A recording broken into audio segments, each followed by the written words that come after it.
No problem. No problem. Yo, what's going on, folks? It's your boy Lou here live, coming to you from the crib for another episode of Lou's Locks Live. Of course, as always, I'm your host, Lou, and today we have a special guest with us by the name of AJ, we have aka the Sports Appeal. By the name and today of AJ, we have aka the Sports Appeal. By the name and today of AJ, we have aka the Sports Appeal.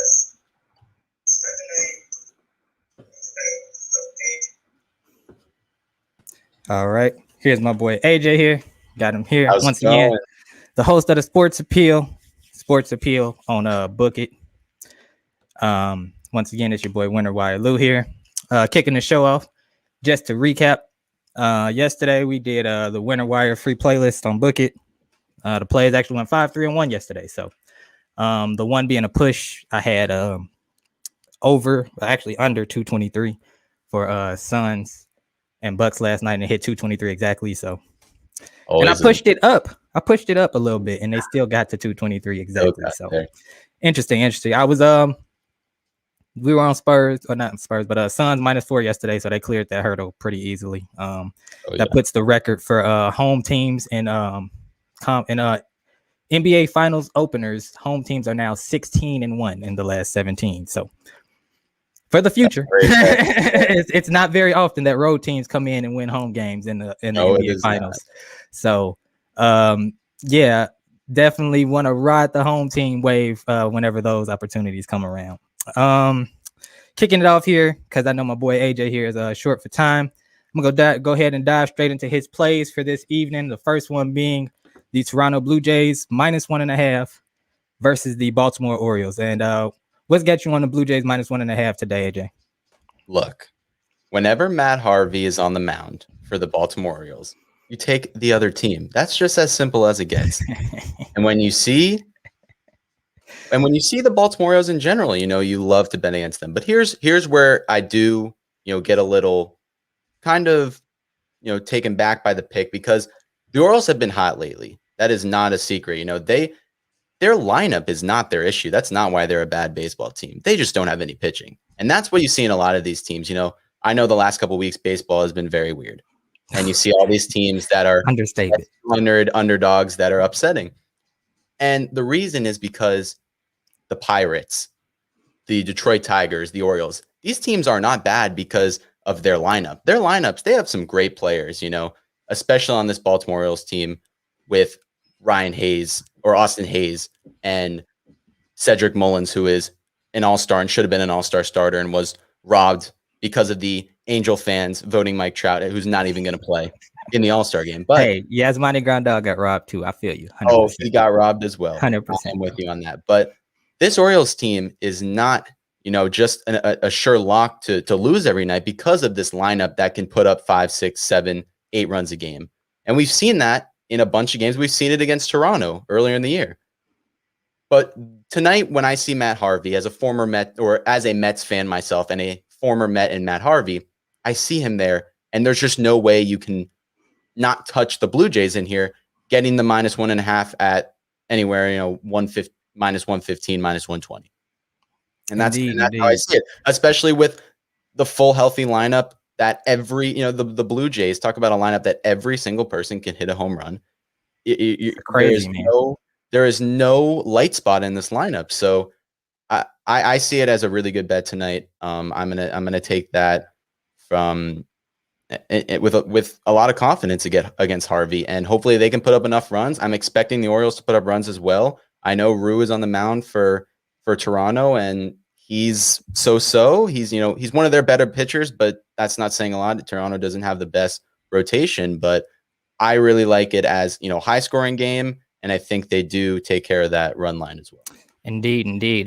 Just some numbers for that game. Toronto is 10-5 straight up in their last 15, 14-5 straight up in their last 19 against Baltimore, 4-1 straight up in their last 5 on the road, and 8-2 straight up in their last 10 when playing on the road against Baltimore. So looks like the numbers lean heavily towards Toronto. I'm definitely liking this 1.5 here because with Vlad and Bo Bichette and the rest of them boys, it's always run city with the Baltimore or with the Blue Jays when everybody's bats are connecting. So we'll definitely take a look at that and see how that plays out tonight. But I definitely like that play. Moving on to the second play here, we got San Francisco Giants at we got San Francisco Giants and the St. Louis Cardinals, and we got over 8.5 runs here. That's at -117 on my book. Why you like the over here in this game, guy? So this over I played last night as well. It hit in about, I think, the 7th inning, maybe the 8th inning, but it was 2-2 early in like the 2nd or the 3rd inning, and that was pretty much going to hit all the way. Last night, I'm not exactly sure on the weather report today, but last night the wind in center field was blowing out at like 25 miles an hour, which the wind is always something you gotta look at and see what's happening there. If it's blowing in really far, maybe that's an underplay. You know, balls aren't going to leave the yard as easy, but balls, if the wind's blowing out at 25 miles an hour, it's not just like an 8-mile-an-hour wind out. 25 miles an hour blowing out, balls are going to leave the yard, and balls left the yard. Nolan Arenado hit a home run. There was another home run late in the game by the Giants that made that game close and eventually hit the over. And then you have the over, or the over was 8.5 last night. That hit. You have the over at 8.5 again, and I say, well, I would think this would be more 9.5. Right after they hit 8.5 yesterday, right? You would think they move that, and now you have Oviedo on the mound for the Cardinals, who still doesn't have a win as a professional baseball pitcher. 0-4 in his rookie season, has a 5.1 ERA, and then you have Alex Wood on Santa Fran's side. Alex Wood has been better. He had a rough start to start the year. Has been better over the last couple of outings, but still has a 3.89 ERA. So I see two shaky pitchers with, I'm assuming that wind is still going to be blowing out.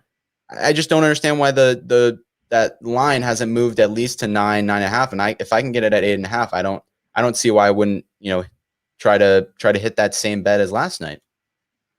Indeed. The total has gone over in 5 of the St. Louis's last 6 when playing on the road against San Francisco, and the winds tonight are going out at 17 miles per hour. So I'm still right back around the same place as yesterday. It looks like. So we're running it back here with the over 8.5 runs between the Giants and Cardinals.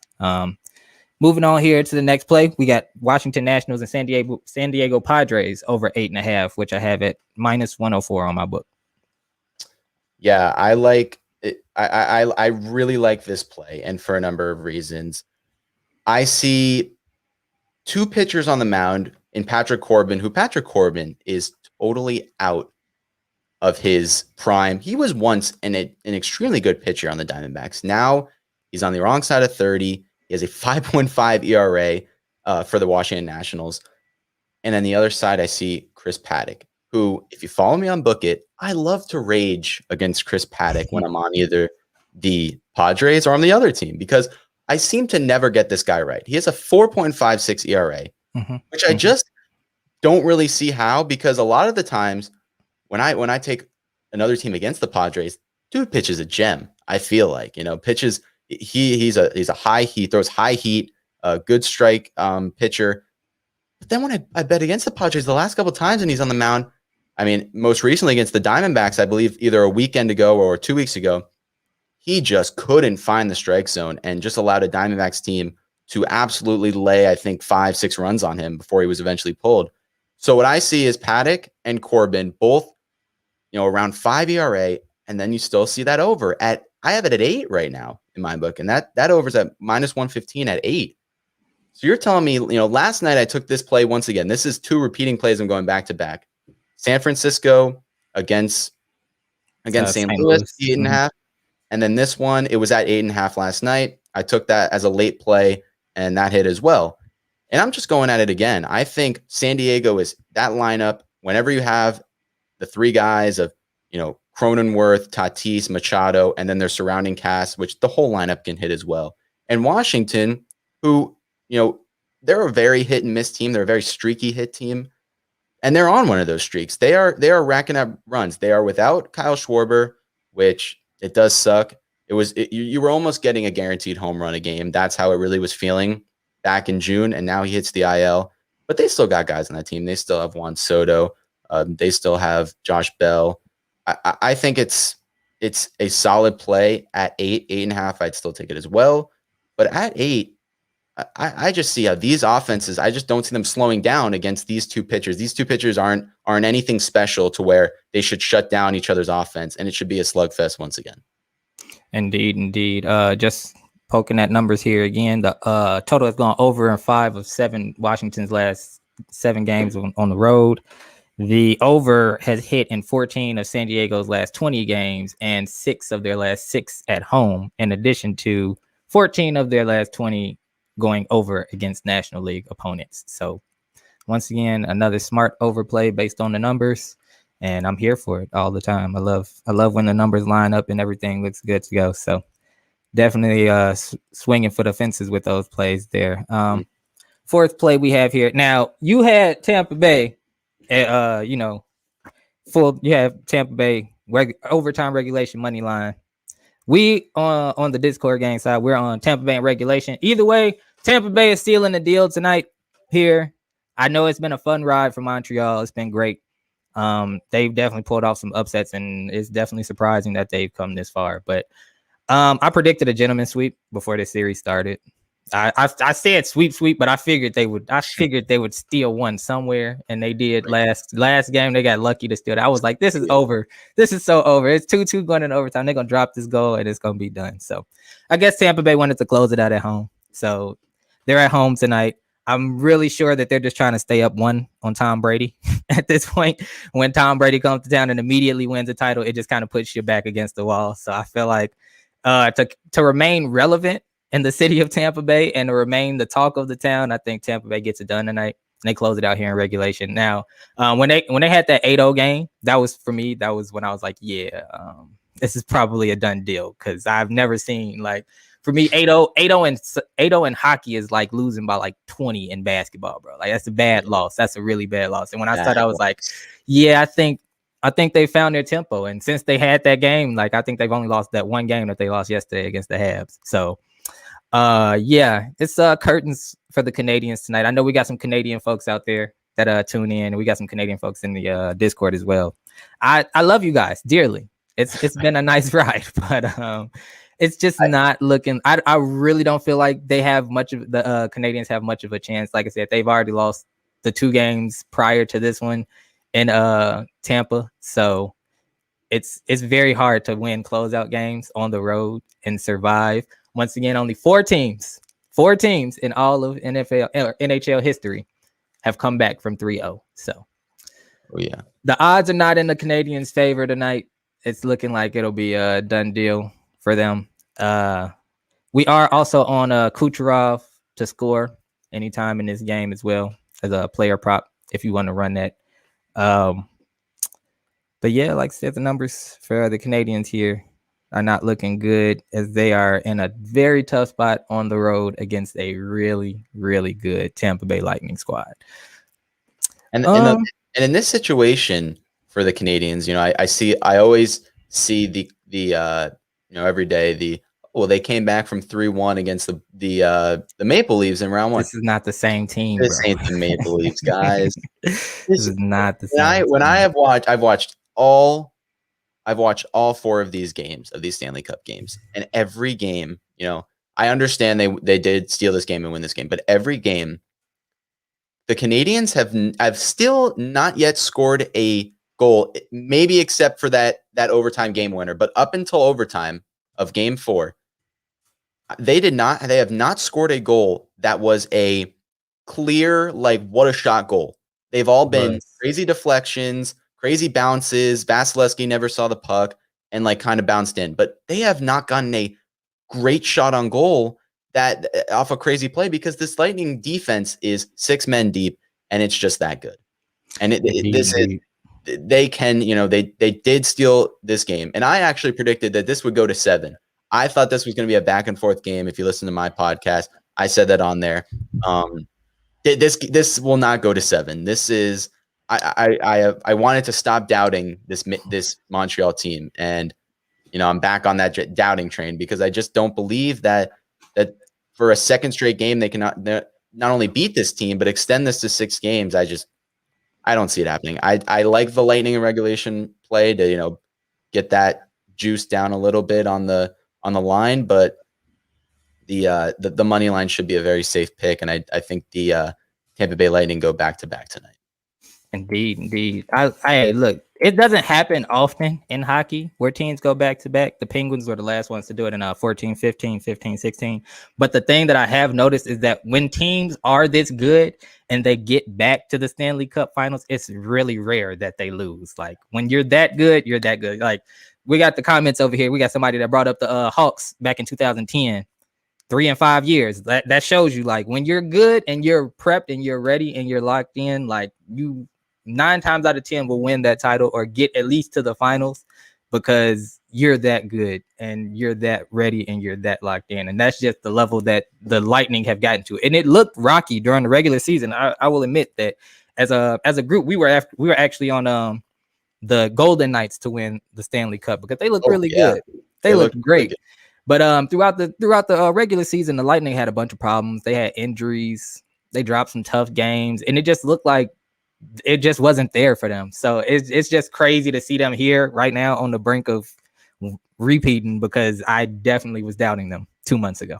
I was definitely like, the Lightning aren't repeating. This is not possible. This isn't going to happen. And they definitely shut me up. So here we are on the brink of the precipice of, I guess, history because not too many teams have repeated. And it's been, like I said, 5 years since we saw somebody repeat. This is just Tampa becoming the next dynasty city. It's becoming the next New England, coming the next Boston. They now have the Rays who just went to the World Series and are once again pretty good this year. They have the Buccaneers who just won the Super Bowl and are, Brady's not going anywhere anytime soon. And I have the Lightning who are about to go back to back. This city is becoming one of those dynasty cities, man. It's becoming a title town, low key. It is becoming a title. Look out for Tampa Bay. Tampa Bay, Florida, of all places.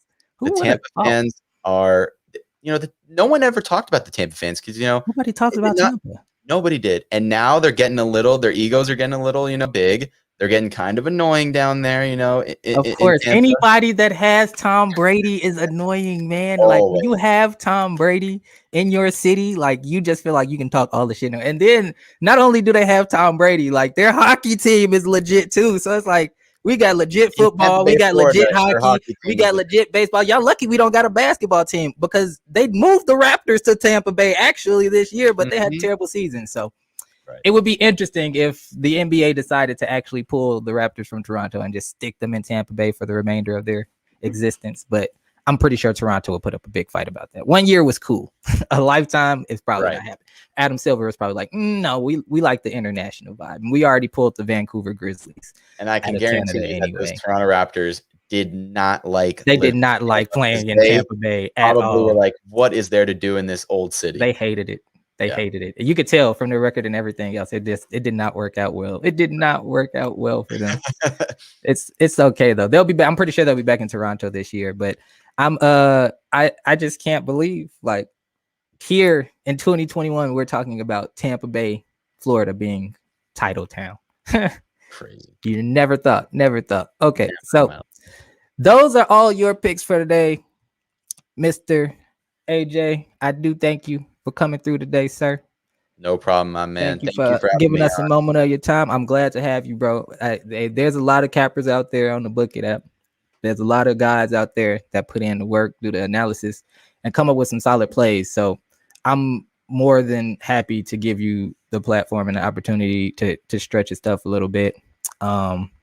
Make sure you guys follow Sports Appeal on Book It. Make sure you check out his podcast on Spotify called the Sports Appeal Podcast. Once again, I'm Winter Wire Lou.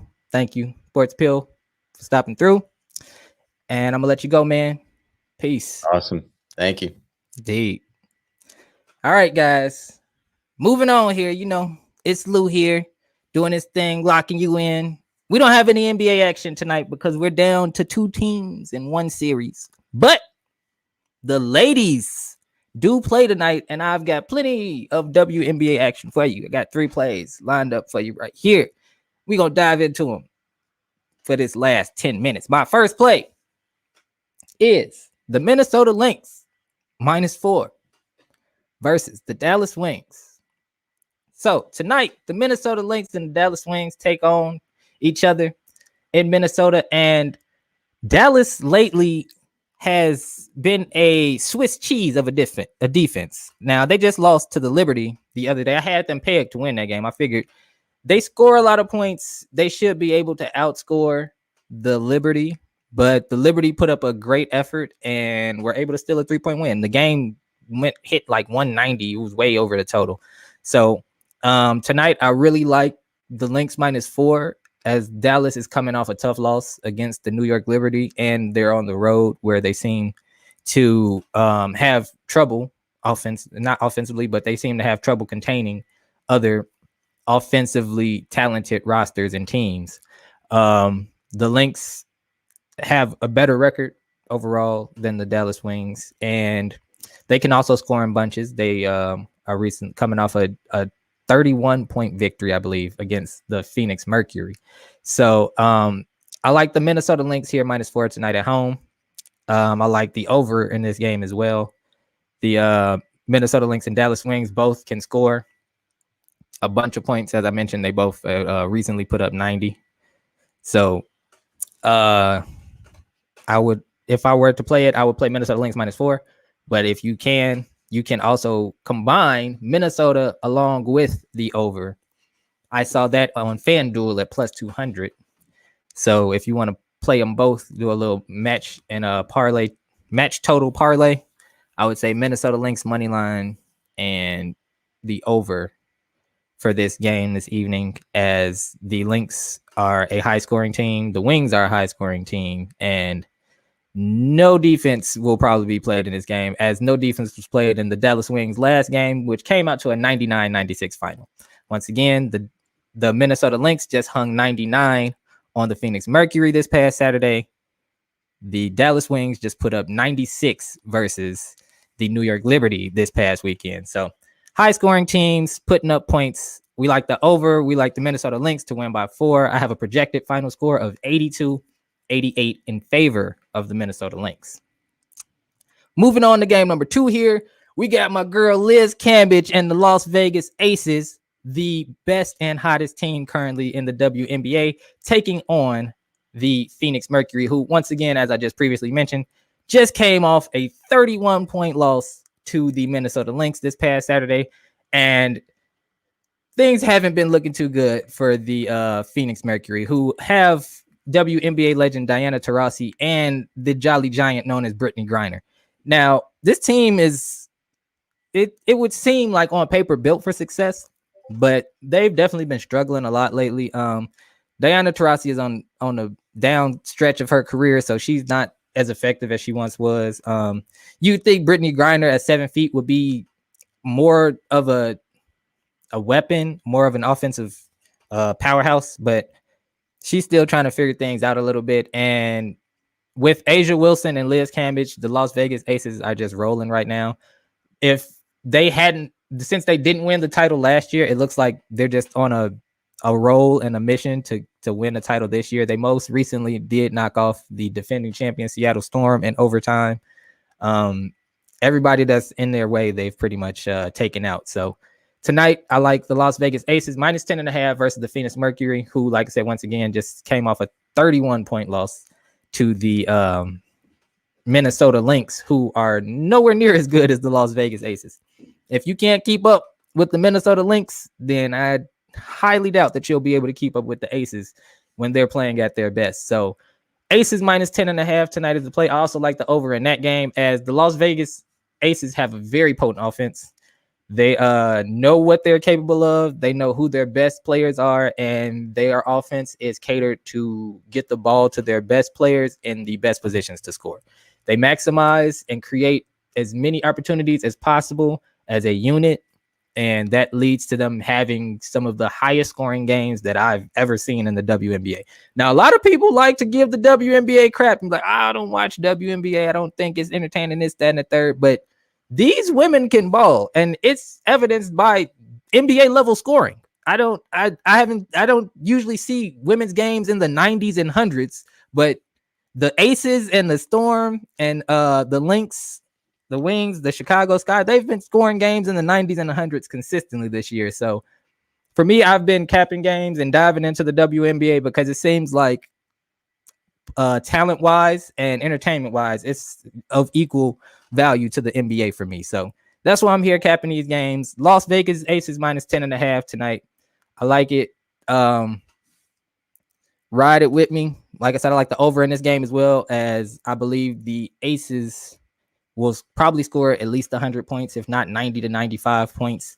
And whatever's left over will be the Mercury making it up. I believe final score will probably end up being 105 to 80, 105 to 85, something along those lines.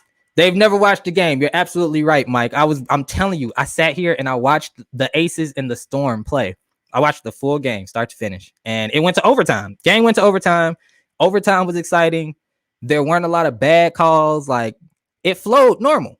So it's really hard to understand people who say like, oh, well, women don't deserve this or women don't deserve that. Like, if the NBA really wants people to care about the WNBA, then the NBA would put more money into the WNBA. I'm pretty sure they don't, because they don't feel like people care enough about it. But the WNBA needs support from the NBA in order for it to become more. And that's what the women have been saying the whole time. The men in the NBA, like the players, kind of agree, but it's almost like they're not willing to, take a pay cut for the ladies to get more. So it's neither here nor there for me. I believe that the WNBA has sufficient competition and sufficient entertainment. They wouldn't put it on. I don't believe they put it on TV if they felt like it wasn't entertaining. They usually only put the better teams on anyway. So tune into a game. Matter of fact, tune in tonight. I guarantee you'll be impressed by the Las Vegas Aces. The Las Vegas Aces are one of the best teams in the league. So it's not like you're getting a bum scoop or a bum rap here. I believe they're a really good team, and they're capable of impressing you and me as well. Last but not least, as I look at my counter here and see we're closing in on the 30-minute mark, my last play here for the night in the WNBA will be the Seattle Storm and Los Angeles Sparks under 161.5 points. I got that at minus 152 on Bet Rivers. I moved it up a little bit. It was actually at, I believe, 158, under 158.5. Combined, the Storm and Sparks have gone under in 12 of their last 17 games. So the under is in play here. These two teams just met a few days ago and went under. It was the under was set at 160.5. They hit 158. So the Sparks are really hurt. They're missing a lot of players. They're missing their two best offensive players in the Aguamike sisters. And the Storm are the second best team in the league behind the Las Vegas Aces. Now, the spread on this game is set at 14.5, and the Storm were unable to cover that last game. I don't believe they'll cover it this game either. So if you want to play the spread of plus 14.5 for the Sparks, you could do that as well. But I really just feel like both of these teams have been terrible against the spread recently. The Storm are 0-5 against the spread in their last 5, and the Sparks are 1-4 against the spread in their last 5. So 1-9 against the spread. It's really hard for me to tell who's going to cover, who's not. I just really like the under here because I know for sure that the Sparks are going to struggle to score with a very limited roster, and it being so close to the end of the season. Legs are tired. Minds are tired. They're really just ready for this thing to be done. And facing off against a Seattle team on the road that's got Breanna Stewart and Sue Bird and Jewel Lloyd and all of the pieces in between is it's just a lot to deal with for, like I said, a Los Angeles Sparks team that's missing its two best players in the Aguamike sisters. So I don't doubt that the Storm will win this game. I just can't tell how much they're going to win it by, and I can't put my faith enough in the Sparks to cover 14.5 for sure. Even though they did last game, I can't for sure see that happen in 2 games in a row, and I can't for sure see the Storm covering because they haven't actually covered a spread in their last 5 games. So under 161.5 is the final play today. Like I said, minus 152 on Bet Rivers. If you want to do the match total parlay for the Storm and Sparks, you can. It's on FanDuel. But I would say the under here is the best play or the smartest play based on the numbers that I have. So thank you all for tuning in here today to another episode of Lou's Locks Live. I'm your boy Lou. And until next time, let's go to the games.